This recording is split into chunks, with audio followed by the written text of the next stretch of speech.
بسم الله الرحمن الرحيم. عن ابن مسعود رضي الله تعالى عنه أن النبي صلى الله عليه وسلم قال: ما من مسلم يقرض مسلما قرضا مرتين إلا كان كصدقتها مرة أو كما قال عليه الصلاة والسلام.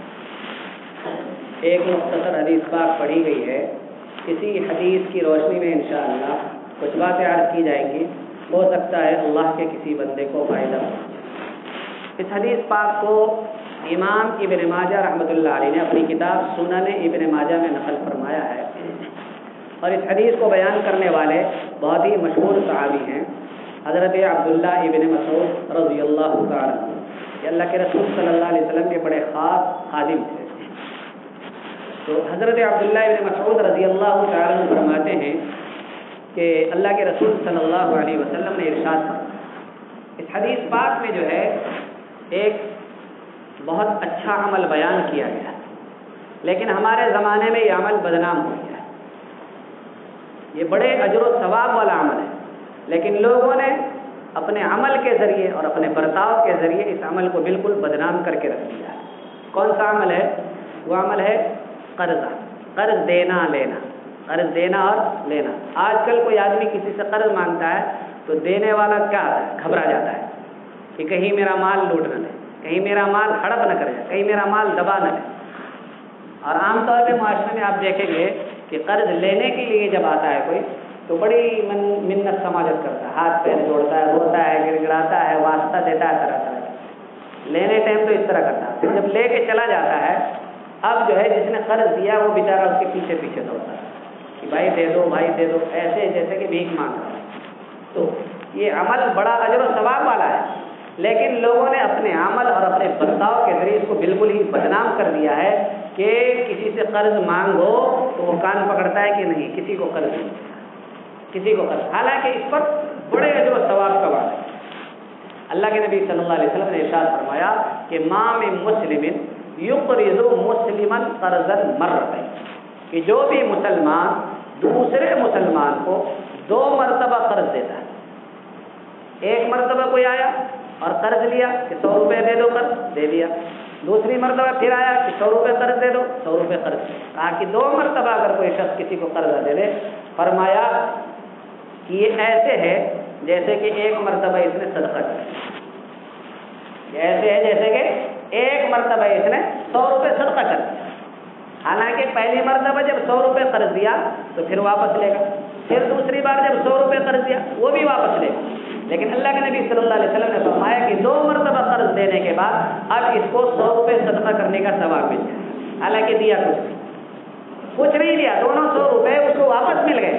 لیکن پھر بھی اللہ تبارک و تعالیٰ کے یہاں قرض دینے کی اتنی فضیلت ہے اور اللہ کو یہ عمل اتنا پسند ہے کہ 2 مرتبہ جو شخص کسی کو قرض دے دیتا ہے تو اس کو اللہ تبارک و تعالیٰ جتنے روپے بھی اس نے اس کو قرض میں دیے، 100 روپے دیے چاہے 1000 دے چاہے 1 لاکھ دے، جتنا بھی قرض دے گا دوسرے کو 2 مرتبہ تو اللہ تبارک و تعالیٰ اتنے ہی روپے صدقہ کرنے کا اس کو سمجھے. وہ کہ 1 مرتبہ اس نے اتنا روپے صدقہ کر دیا، حالانکہ 1 روپے بھی اس نے صدقہ کیا. اسی طریقے سے ایک دوسری حدیث ہے، اس کو بھی امام ابن ماجہ رحمۃ اللہ علیہ نے نقل فرمایا کہ اللہ کے رسول صلی اللہ علیہ وسلم نے ارشاد فرمایا کہ جب میں معراج پر گیا، اللہ کے نبی صلی اللہ علیہ وسلم جو ہے رات میں ایک رات ایسی لے آئی کہ رات کے تھوڑے سے وقت میں اللہ کے نبی صلی اللہ علیہ وسلم مکے سے کہاں پہنچ گئے؟ مسجد اقصی، فلسطین پہنچ گئے، جہاں آج اسرائیل ہے وہاں پہنچ گئے. رات کے تھوڑے سے حصے میں مکے سے لے کر کے فلسطین مسجد اقصی تک گئے، اور پھر مسجد اقصی سے دوسرا سفر شروع ہوا اور پہلا آسمان، دوسرا، 7واں آسمان کے اوپر عرش تک آ گئے، اور پھر وہاں سے مکہ واپس بھی آ گئے. رات کے تھوڑے سے وقت میں یہ سفر آپ کا ہوا. تو اللہ کے نبی صلی اللہ علیہ وسلم فرماتے ہیں اسی معراج کی رات میں نے جنت کے دروازے پر لکھا دیکھا کہ الصدقۃ بعشر امثالها، کہ اگر کوئی 1 روپے صدقہ کرے گا تو 10 روپے صدقہ کرنے کا ثواب. یہ قرآن میں بھی ہے کہ من جاء بالحسنہ فلہ 10 امثال، کہ جو اللہ تبارک و تعالیٰ نے فرمایا کہ جو 1 نیکی لے کر میرے پاس آئے گا تو میں اس کو 10 نیکی دوں. وہ 1 نیک کام اگر لے کر وہاں پہنچے گا تو اللہ تعالیٰ اس کو اتنا اجر دے گا گویا کہ اس نے 10 نیک کام.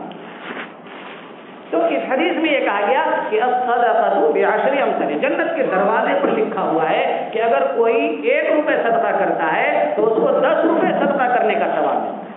اس کے بعد آگے لکھا ہوا تھا والقرض بثمانیۃ عشر، کہ اگر کوئی شخص 1 روپے کسی کو قرض دیتا ہے تو 18 روپے صدقہ کرنے کا ثواب۔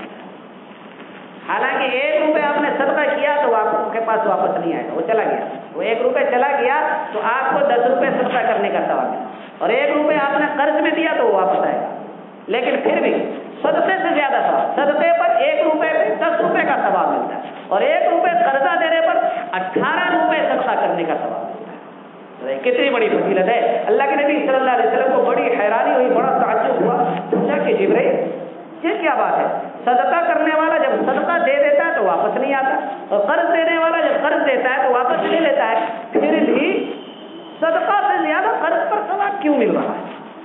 اللہ کے نبی صلی اللہ علیہ وسلم نے فرمایا اس لیے کہ مانگنے والا جو ہے اس کے پاس پیسہ ہوتا ہے تب بھی مانگتا رہتا ہے۔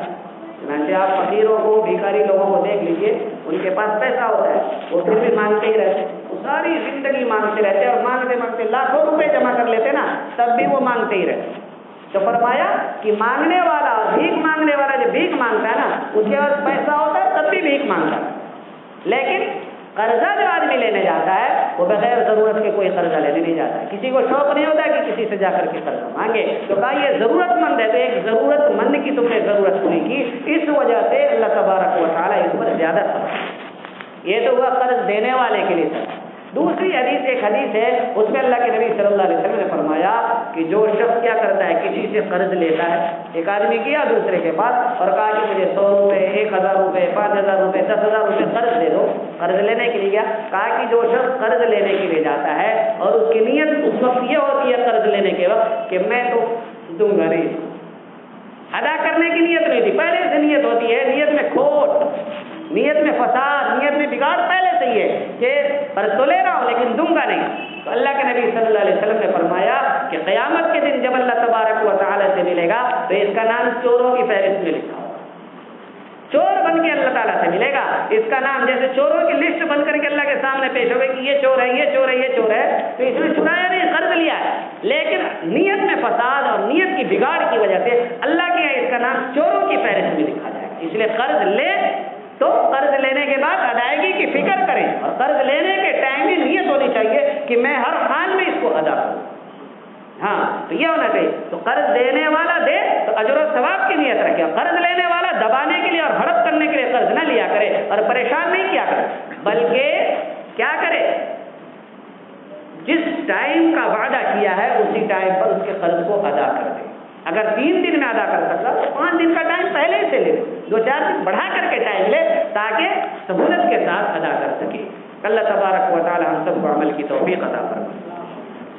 اللهم انت السلام ومنك السلام تباركت يا ذا الجلال والاكرام ربنا اتنا في الدنيا حسنه وفي الاخره حسنه وقنا عذاب النار اللهم انا نسالك الجنه ونعوذ بك من النار ربنا ظلمنا انفسنا وان لم تغفر لنا وترحمنا لنكونن من الخاسرين۔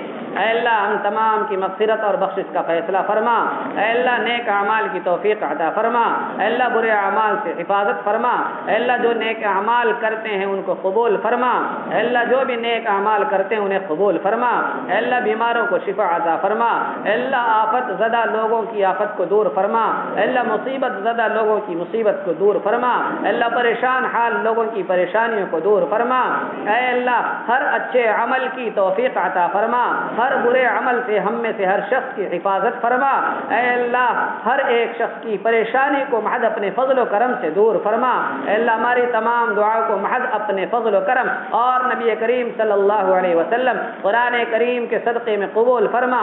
وصلی اللہ تعالی علی خیر خلقہ محمد وآلہ واصحابہ اجمعین برحمتک یا ارحم الراحمین۔